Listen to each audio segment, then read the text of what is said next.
Good afternoon, everybody. My name is Crystal. Welcome to my YouTube channel. It's Monday afternoon. I took Max out for a walk this afternoon. I've had a chat with my mum about my knee, and my mum says she's having the same problem. So we've come to the conclusion that it could be the cold weather. Because I said to my mum, when I'm in my flat, it doesn't hurt as bad. So I'm walking up the length of my flat, gone to the sink, gone to the loo. It's not played up at all. When I go downstairs and outside, it just completely packs. It feels terrible. So my mum told me to put some heat therapy on it. So I've heated this hot water bottle up, and I'm putting it underneath the knee, actually, underneath, and then just resting my foot on a chair. So I'm sat down and I'm just putting my foot up, elevating it up. So today I got up this morning just after 8 a.m, made myself a cup of coffee, fed my pets, and I believe it's half-term week. I don't have children, so I'm here alone in my flat. My children are grown up.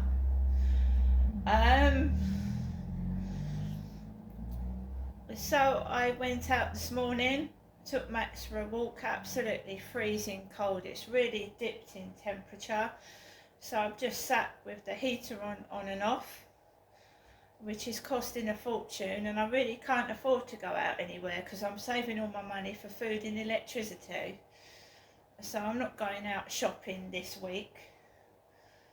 There's only me, and I got a Morrison's delivery on Friday, so my fridge is still stocked up with food, and my cupboard. I've got salmon in the fridge. I've just had a prawn sandwich. So there's plenty of food. It is freezing cold. It's absolutely freezing. When the guy came out to service my boiler, he's obviously tested it, and he messed around with the thermostat, and I can't get my radiators to come on. I'm trying to mess about with that because it's actually freezing cold at night really badly. And sometimes I put the radiators on for half an hour and it heats up the whole flat, but I can't get them to come on. I'm sure I'll figure out how to do it because this happened when I first moved into the property. I had to get the radiators working. He also put it on a low level for the water, so I've had to put that up a bit as well. So it's heating up the water, so I can have a shower and I can wash up, but the radiators aren't coming on. They were before the gentleman serviced the boiler. Now they're not coming on. Never mind, we'll sort it out. The battery's running out in the thermostat, the controller, so I don't know well, I've lived here 4 years and I've never changed the battery. I'll have to have a look into that as well. So I've been learning German. So I've just had about 3 lessons of German on Duolingo. I've been trying to keep myself occupied because when you're on your own, you notice things even more than you do when you're with somebody. It doesn't matter when you're with somebody because you're making your own noise, you're doing your own thing. So I'm trying to distract myself from outside stimuli and things that piss me off, right? And music lifts spirits. So I've been listening to some music, Lady Gaga.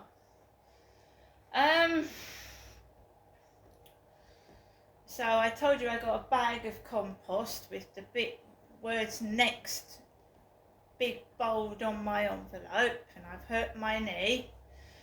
My mum is in Chatham. She's elderly, she's 78, she struggled with her legs. So we just have to get to grips with the fact that I'm getting older. I've actually ordered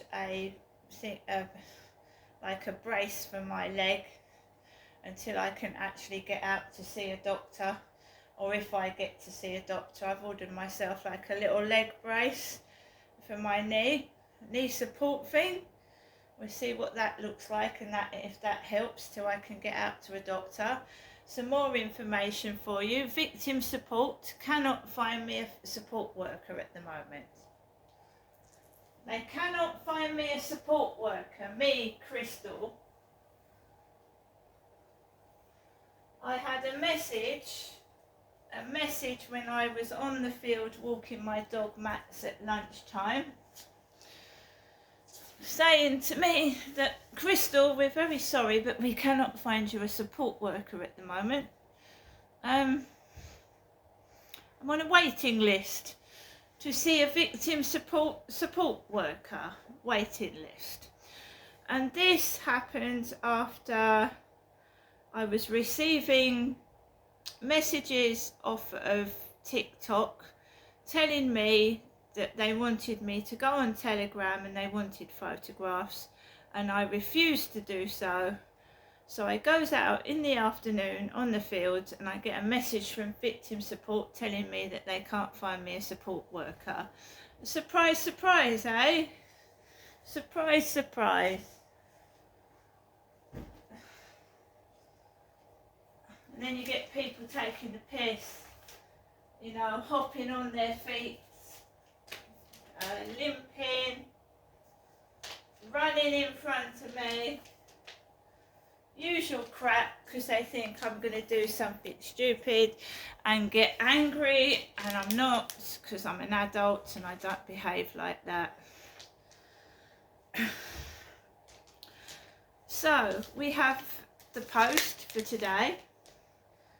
Kidney, welcome to your new Kidney Matters magazine. Kidney, jam-packed with real-life inspirational stories, latest kidney health information, delicious kidney-friendly recipes, your amazing fundraising feats to support Kidney Care UK, and how we can help you so no one faces kidney disease alone. That's my post. And it's orange. I was wearing an orange sweatshirt yesterday. St Mary's Close. This has come from. Let's open the magazine. Here we are. Kidney Matters magazine.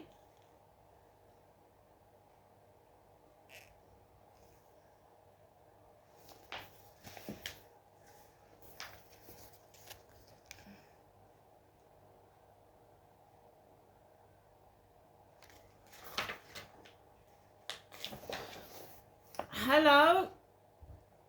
Hello.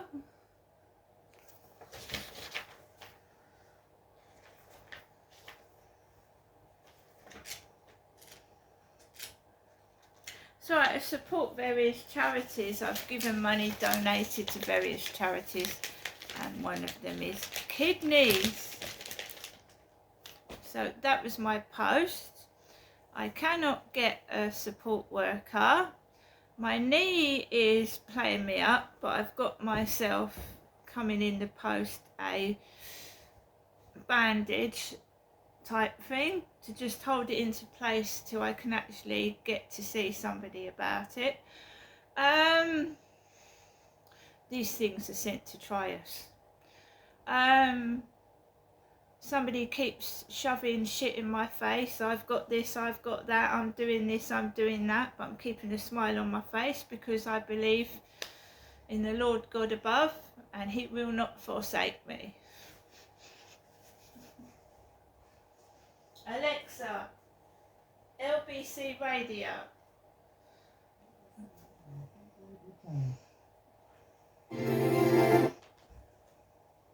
Unlock exclusive features and content from LBC and even join the conversation. Send a comment to LBC. Just say, ask Global Player to link my account.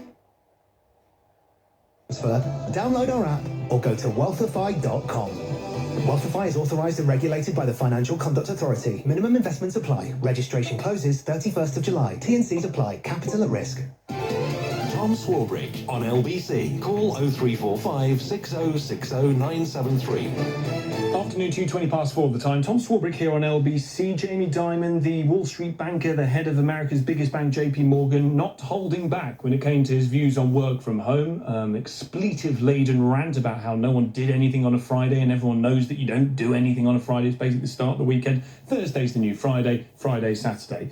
Meanwhile, 9 in 10 workers here are being told that they need to come into the office more days each week as the number working from home starts to decline. And I'm interested in what you do say, the arguments, not arguments, but the back and forth you have with your boss. He says, listen, I really think you need to come in Monday, Tuesday now. And you go, I'm pretty good Monday, Tuesday. I work pretty hard and, you know, my output's not declined and I'm doing a good job for the business. So I'm going to stay. Because otherwise you're paying a 25, 35, 40 pound return rail fare into work and then back out.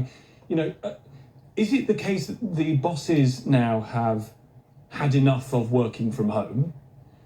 Or is it the case that it is absolutely 100% here to stay and that the power is still with the employees in saying, no, this is part of my job now, is that I come into the office 2 days a week. And if you don't think I'm doing a good job, not coming into the office 5 days a week, we can have a difficult conversation about my continuation at the company. 03456060973. Will's in Marylebone. Will. Good afternoon, Tom. How are you doing? I'm well, sir. You're not a fan.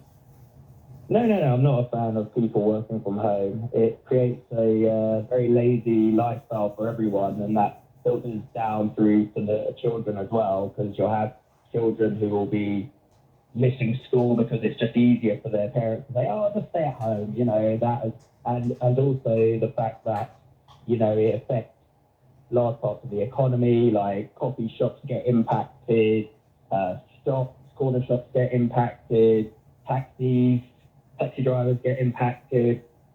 You know, it's incredibly selfish. I understand. Well, hang on. I don't. Will.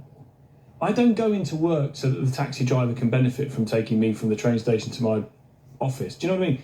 It's not. It's not up to me to fund them. No. I know that, but I don't believe that there is lots of benefit to staying at home when it comes to, you know, how productive they are. I don't believe they're that productive, and that is important that other jobs are more secure. They are. That is important. Taxi drivers, coffee shops, restaurants. Yeah. That is important for the economy, because eventually that yes, of will course come it is. home. Of If course our economy is weak, then it does hit you eventually. It may not do in the short term, but well, I think certainly train travel is going to be massively impacted, or has been massively impacted by it. But there you go. I'm afraid I just don't, and I don't know, but I just don't buy the idea that there are families keeping their children off school because they're working from home Monday, Wednesday, Friday, and so don't bother taking the kids in. I don't believe that. Well, that's it may be not a massive degree, but it will have some impact on that. That's probably not one of the big problems, but I do believe it does filter down. And what filters down? The laziness. So the laziness of I just can't be bothered today. You know? But do you think everybody who works from home is being lazy by working from home? No, of course it's not everyone. Nothing's ever 100%. Nothing ever is 100%. But I do believe that a lot more people are. You have so many more distractions. You don't have a boss overlooking your shoulder the whole time. You don't. And it is easy to be lazy. It may not do it with intent. It's easy to be lazy turning up for work as well, isn't it? You get plenty of people. What's it called? Is it quiet quitting? quiet quitting. People turning up to the office, they do absolutely bare minimum. They leave on the nose at 5. The clock ticks around to 5. They're straight out the door 5:01. That's the same laziness on display, isn't it? I mean, your kids might not be around to see it if you're in the office, but you know. There would be laziness. Of course, there would be some laziness in the office, but it would become more extreme when they're at home because there's no boss over their shoulder. All right, Will, I can hear you. You don't work from home, I take it, Will? No, I don't. No, I was surprised at that. Thank you very much indeed for the call. Griff's the first time caller in Fareham. Hi, Griff. So the benefits of working from home, I'll tell you the benefits and the negative. It eliminates the time, allowing for more of my personal time, my family. The flexibility, being around, doing my work. I mean, the only negativities I have is normally, obviously, when I'm at work and things, I'm with other people. But through the pandemic, I put on a lot of weight, to be honest with you, Tom.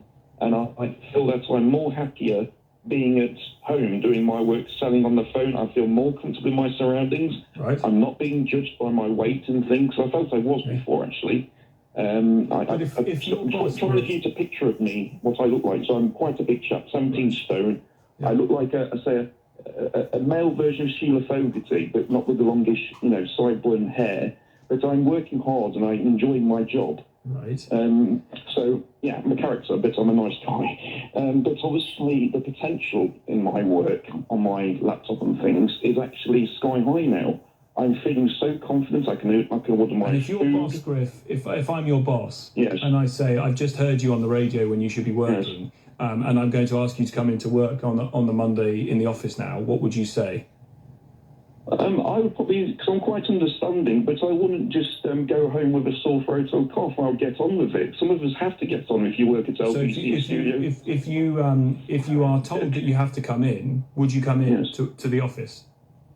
I would probably say I'm going to order another burger. Griff, I appreciate it. Thank you. Si's in Peterborough. Hi, Si. Hi, Tom. Good afternoon. I work in the same industry as Jamie Dimon. I've worked in investment banking for well over 20 years. So you need to start from the point that he's the CEO of a huge investment bank, and his salary last year was the best part of $40 million. Mm-hmm. He doesn't live in the world that you and I live in. I started working virtually like most people when COVID hit. I was one of the techies in the city who moved traders. These are the rainmakers for these banks, into a remote situation, and none of us ever thought it would work. Today's Monday. I have been into the office in central London this morning. I was at my desk at 6 a.m. Down from Peterborough, leaving here about 4 a.m. I'm now back home in my office. We are a global trading bank, so we're trading New York at the moment. We've got overnight orders in Asia. It has been an absolutely liberating experience. The pressure comes from the commercial landlords. These are multi-millionaires who have the government on speed dial, who are losing money. Canary Wharf has hemorrhaged residents. I worked in Canary Wharf for 10 years. In a building that I thought was owned by a bank, it was actually owned by an 88-year-old female Chinese billionaire who actually owned the real estate in the middle of Canary Wharf. These are very powerful people. They do not care about work-life balance. This is a money-driven exercise. Yeah. Do you think it's the case that those people who are saying get back into the office don't know what it's like to get a train at 5:30 in the morning? Precisely, Tom. I couldn't have put it better myself. And when I started working virtually, I suddenly had the regret of the time I had wasted out of my life standing on a freezing train platform, waiting for a train that sometimes never came. If you work in this country, you know exactly what I'm talking about. And that hasn't changed. The reason I drive to London from Peterborough when I'm in the office 2-3 times a week. I don't want to get stuck in traffic at the bottom of the M11 because nobody's ever going to change that silly road arrangement. And I leave the city between noon and 1 p.m. So I'm home. If your boss, a few hours in the evening. If your boss says, I need you in the office more often, what would you say? I'll move. No, in the city at the moment, people have marketable skills. Yeah. People like me have marketable skills. I've worked in this industry for well over 20 years. I've supported arrogant people like Jamie Dimon, who literally come in the office at 5:45 in the morning, and the first word out of their mouths are swear words. These are traders. These are immensely wealthy people. They're very arrogant. This guy earns 40 million, 50 million a year. I call them the people who laugh at lottery winners because, they don't live in our world. It's easier to get to work if you're chauffeur driven, isn't it? Precisely, Tom. Precisely. All right. So very interesting. I'm interested in the sort of the power dynamic bit between you and your boss. Your boss says come back into the office more often, and you say no. And your boss says, oh, please come back in. I'm being told that I have to get more people back into the building because the owners of the building want to see more footfall in the office and blah, blah, blah, blah. And you say, no, sorry, the power is now with me to make these decisions. 0345 6060 973. Tom Swarbrick here. Coming up. They're just people who have a spectacular talent or innate ability for thinking differently, which the education system doesn't really identify and may even discourage. Talking of working from home, we'll speak to the advertising guru Rory Sutherland about whether working from home is set to continue, about whether the school day should be set up as it currently is, whether university is still worth it, and of course, given his background, we'll talk about broccoli. 4:31, news headlines now, Amelia Cox. Sir Keir Starmer is in Paris for emergency talks with other European leaders to discuss the discussions between Russia and the US over peace in Ukraine. It says officials in Moscow say there is no place for Europe in negotiations. A woman who was shot dead outside a pub in Kent has been named by police. 43-year-old Lisa Smith from Slough was killed in Knockholt near the Three Horseshoes pub on Friday night. And the Pope will have to remain in hospital as the Vatican says his condition presents a complex clinical picture. He's suffering from a respiratory tract infection. LBC weather, a mix of rain, sleet and hail snow tonight for Scotland and Northern Ireland. Drier for England and Wales, lows of -1. LBC this morning. Right, guys, I'm getting on with the rest of my day, and I'll see you all later.